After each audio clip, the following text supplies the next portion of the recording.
people live in the shadows and they have no path right now other than the executive order. And, you know, as I went to Toro Law School, and one of the programs that Toro Law School has is providing attorneys for children that are about to be deported. And I'll tell you right now that there are not enough of them to keep up with all of the children that come before the federal court. And it's a tragedy, it's a disaster. So I would like to see more funding for attorneys to protect children before they are deported, because right now we're not protecting their constitutional rights, and they do have constitutional rights, and people don't understand that. So absolutely, I mean, I am for President's deferred action, but I would really like to see something where there's a Congress in place that is going to pass a law that will solidify it so it can't be corrupted and taken down by the hateful speech of people like Donald Trump.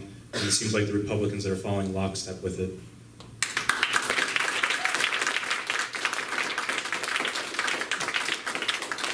Thank you. Candidate Stern? The inaction on the part of Congress has been a true failure for so many years. And that's what makes this election so important, because it's time for our Congress to act. And I strongly support comprehensive and final immigration reform. And so the question is regarding a policy that in and of itself, by its title to me, is unacceptable. Because to defer something means that it's going to continue to be an issue at some point later on. And I hope that all of us would find that unacceptable, because as children who are born here, families that are living a part of the American dream, they are working, they are paying their taxes, they are an important part of our society and our economic development, should not have to go to sleep at night worrying about the threat of deportation and having families split up. That's not who we are in our country.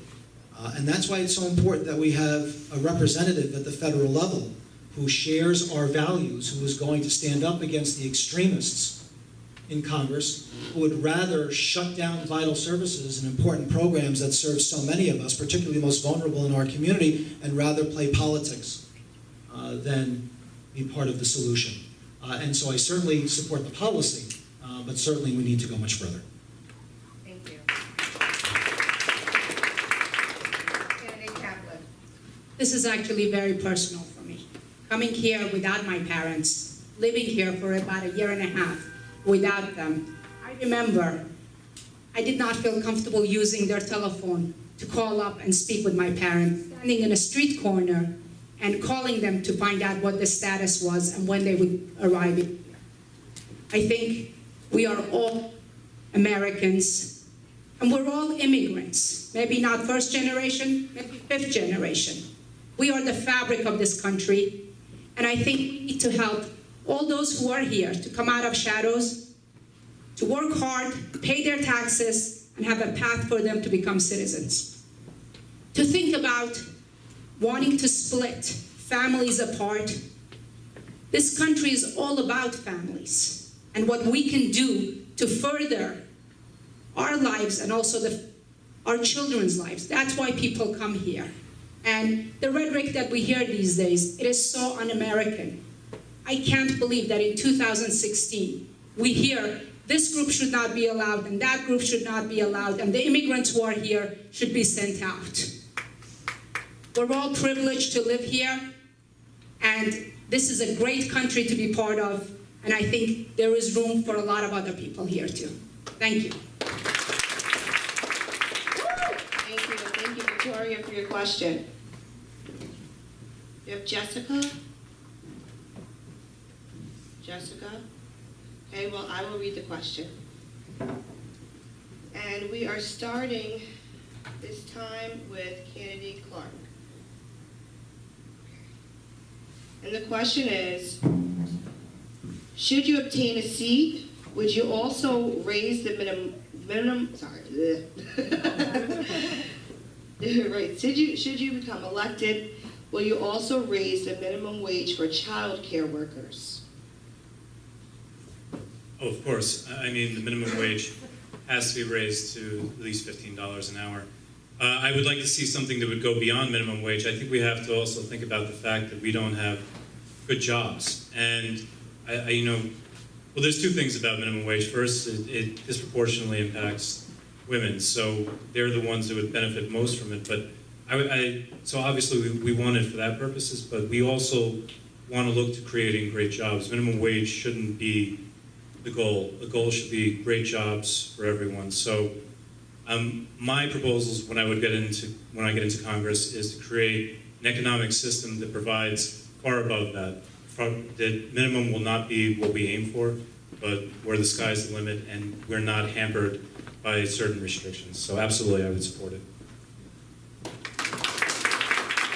Kennedy Stern?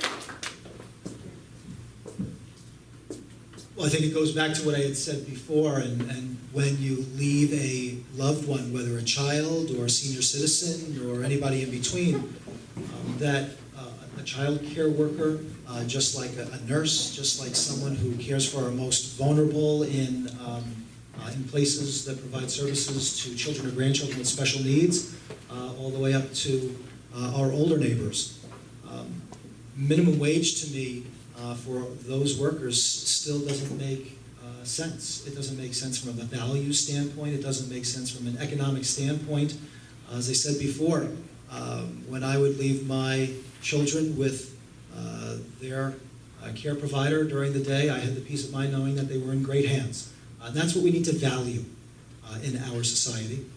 It's what we need to value in our economic system. Minimum wage, sure, but well beyond that, those workers need the respect and to have the dignity and to have the appreciation from all of us knowing that they are professionals.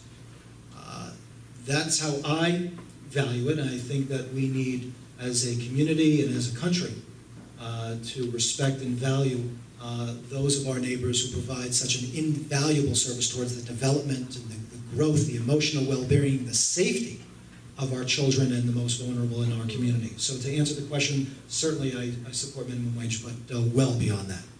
Thank you. Kennedy Kaplan? As I said before, I am very much for minimum wage going up to $15. I already stated every person in my campaign makes minimum of $15 an hour. I believe the child care is very important, and we want, once our kids are the most precious things of ours, to be able to live them with someone, to care for them, I think is a very huge decision, and I think nobody takes it lightly. So absolutely, I believe those people deserve minimum 15, but probably even more, to be able to leave your child and not fear that and go and try to do what you need to do and get accomplished is very important. Thank you. Thank you. Kennedy Cleveland? I also support the $15 minimum wage, and it would be for everybody. So certainly would be for child care workers. I think I'd like to see, if I had my choice, a child care worker industry where there was not just a base pay, but benefits, an ability to get to work without having to spend your entire pay coming and going to work, a way to make sure that you were protected even in downturns, so that there was job safety, job protection. If you're in an industry such as a child care worker where there might be times when there's layoffs or simply cuts that result in not being able to work a full week, ultimately people can't base their lives not knowing how much they're going to make each week. So I think the wage is an important component to it, but the work rules, the benefits that go along with that, which ties into health care and job security, are all part of the larger picture. When I was creating and working on the whole Project Independence for seniors, we included caregivers as part of the people that we protected and assisted, because the people, again, who were assisting those that were in need were just as important and in need of assistance and help. And so I think we need to generally look at the bigger picture, and I would support helping beyond just the wage if I'm elected to Congress. Thank you. Thank you. Okay, and our final question, if I'm running on time correctly, yes, look at that. Our final question is going to begin with candidate Stern. And there's no name on this question, but it does come from the audience. And I'm going to reword it a little bit, and I hope to do this question justice. Currently, well, in New York, DSS determines the rate for child care subsidies, and it's not fairly distributed amongst all of the counties. DSS, especially in Suffolk, continuously decreases it, and right now they've just made it the income eligibility at 125% of the poverty level. So that's just right here in Suffolk. I'm sure that this is happening all over the country. The middle class cannot afford childcare. So how will you make a difference with that if elected? With the growing cost of childcare, certainly it is a tremendous challenge for middle-class families, lower-class families all throughout our community. And when those costs have increased approximately 25% over the past decade, you can see that we are on an unsustainable course. And so, as I said earlier, when the cost of childcare exceeds monthly rent or the housing costs, again, that is an unsustainable path for our middle-class families and certainly those that are more economically challenged in our communities. And so I, in Congress, will follow the lead of Congressman Steve Israel. And what he did was set an example and started the debate. On his side, it was more towards tax policy, but I think it is very much the same. And that is reimbursement rates, tax policy, all need to reflect the challenges in a particular geographic area.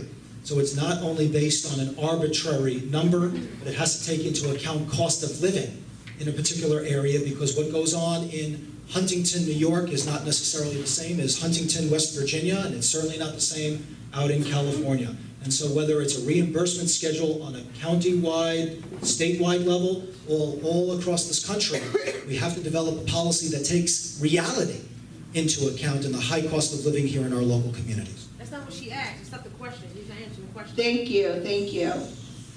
We're going to move on to candidate Kaplan. I would look to see how we can actually have a child care tax credit established so that we can take the burden off of the parents a little bit so that they can get a deduction out of that. Thank you. Candidate Kamen. I had the opportunity as NY03 chair to see how counties operate. Counties, when they're struggling financially, they need to cut dollars. And when they cut expenses, what they do is they find the least amongst us, the people who have an inability to affect their political futures.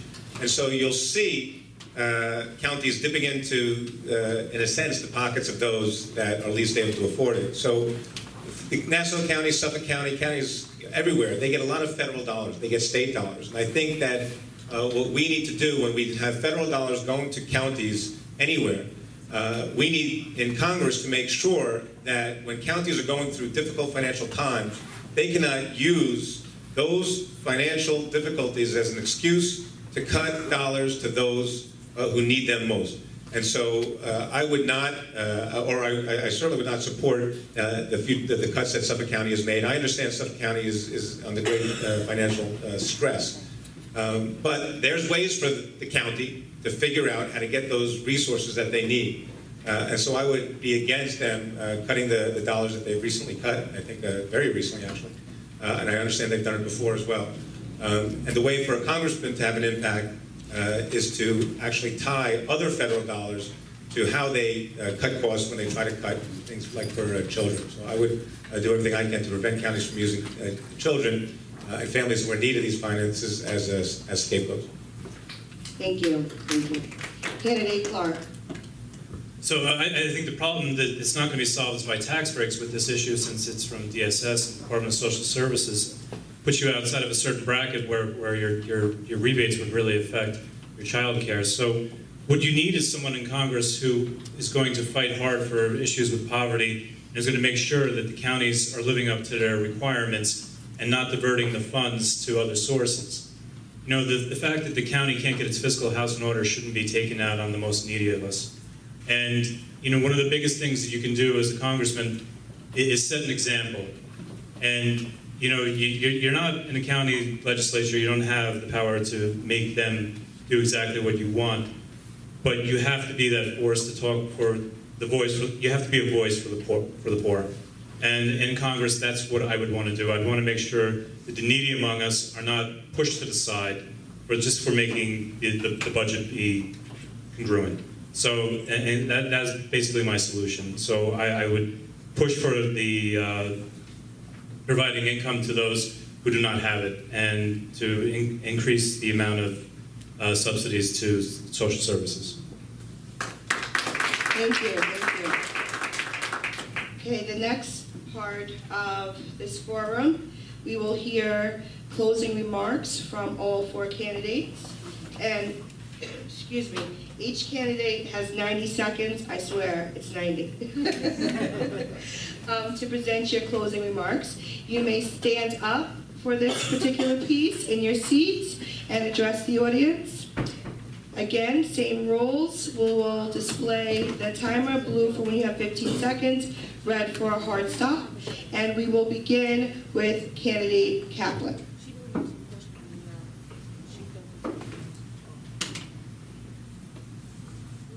Well, again, thank you for coming tonight. I want to tell you that I'm truly honored and blessed to be standing here before you. As an immigrant, as a refugee, I am truly living the American dream. To come here to get a great public high school education, and then further with college, and then after that, law school, to be able to give my kids a great public education. And then to run for office and be elected in this great, great nation. This country opened its arms to me and my family in our hour of need. I'm blessed to be able to give back in my own small way and be a voice for people who don't have a voice. I've tried very hard in the last 4.5 years in office, tried to really be responsive to the needs of the residents and the constituents that I represent. It's not about me and the seat that I'm taking. It's about trying to make your lives a little better. I have a proven record that I work with everyone, whether Democrats or Republicans, private and public sector. And I'm honored to say few things that my constituents have come to me and asked me for help I've accomplished. And it would be truly an honor to be representing you in Congress. And I believe as a woman, as an immigrant, especially in the time we're living right now, I have a very unique voice, and I hope that you can support me on June 28th. Thank you. Candidate Kamen. Well, thank you for the opportunity to present here tonight. And again, I apologize for coming late. I've been in government for a long time. I worked in the private sector, but I served in the court system as a judge. I spent 10 years as town supervisor, the chief executive of one of our large towns, the town of North Hempstead. I worked for the governor for the last few years doing storm recovery, Superstorm Sandy relief, and also finance, where I oversaw NYFA, the National Interim Finance Authority. I understand how government works. I understand how hard it is to actually make a difference in people's lives. It doesn't just happen. You can't just, with good intentions, change people's lives for the better, because it's really, really hard. And there are people out there that are doing everything they can to stop you. There are people running for Congress as Republicans saying if they get elected, they will do nothing. They will shut down government. They will pass no laws. They will take money back that they've given in years past. They will end programs that help the poor and the needy. The goal right now is not to necessarily even fix everything, but it's to hold on to what we have and still get dollars back into our community so that we can make sure the lives of the people that we represent are being served properly. And so what I offer is somebody who's been doing this for a long time. I've worked at a lot of different levels of government. I understand how government works, and I know what needs to be done to make a difference. I believe that the world is getting very dangerous with what's going on with Donald Trump running for president and the right-wing Congress that is, I think, destroying the fabric of what we stand for as a country. I believe that I'm a person who can represent this community and everybody in this room, and we'll make a change and we'll make a difference. Thank you very much. Thank you. Candidate Clark. I would just like to thank everybody for showing up tonight and to have this discussion. You know, there's been several debates, and none of these topics were really brought up, and I think that really is a shame. And, you know, children's rights are often ignored. Children can't vote, so we have to make sure that we do everything we can to protect them. Now, not to promote myself, but if you look back there on my sign, you see a little outline of the 3rd Congressional District, and it encompasses some of the most wealthy areas in all of this country and some very, very poor areas. And I think the next congressman has to understand that and has to be capable of representing every single person in their constituency. It's not just the Gold Coast, it's not just the wealthy. I want to be a congressman to represent every single person in the 3rd Congressional District, whether they are living in poverty or whether they're living in a mansion. We all have very specific needs, and I want to try the best I can to reconcile that. I think that's a challenge that I'm willing to face. I know that I grew up very, very poor, so I understand what it's like to have to face these issues. And thank you for having me here tonight, and I hope that I can earn your vote on June 28th.